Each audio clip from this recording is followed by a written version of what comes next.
Aujourd'hui, on va parler de la recherche des capitaux. Le fonctionnement d'une entreprise demande beaucoup d'argent pour les matériels, la production, la promotion ou le salaire pour les employés par exemple. Et une question difficile pour tous les dirigeants ou ceux qui voudraient devenir entrepreneurs se pose. Comment trouver les financements? Je vous présente 4 types de financement. Le capital à mortgage, le capital coopéré, l'emprunt bancaire, et le capital investissement. Premièrement, le capital à mortgage. Le capital mortgage va nous permettre de financer la création de l'entreprise ou les premiers produits. On l'appelle love money. On peut le trouver aux entourages, les personnes qui sont proches de nous. La famille, les amis, les collègues sont une bonne source de capital. Ils nous prêteront, peut-être, quelques 100 millions dong et nous pouvons leur rembourser à long terme.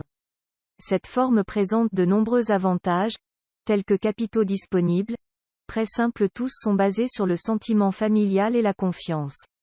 En particulier, avec de nombreuses relations, vous pouvez même réduire les intérêts maximum.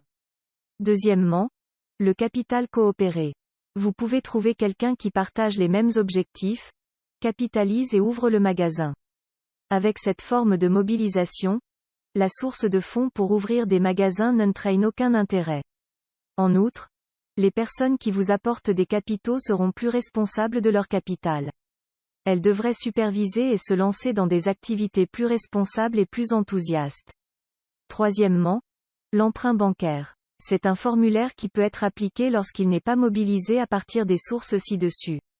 Actuellement, les procédures relatives aux prêts bancaires aux entreprises sont renforcées assez rapidement grâce aux politiques d'incitation des banques. Un emprunt bancaire traditionnel, le plus souvent limité au montant apporté par le dirigeant dans sa société. Enfin, le capital investissement. Émission d'actions. On peut vendre des fractions de l'entreprise, autrement dit une partie d'elle-même quand on émet des actions. Les acheteurs peut être une personne ou une groupe ou une association qui s'intéresse à investir. Cette activité fait l'objet de mieux gagner à partir du capital investi.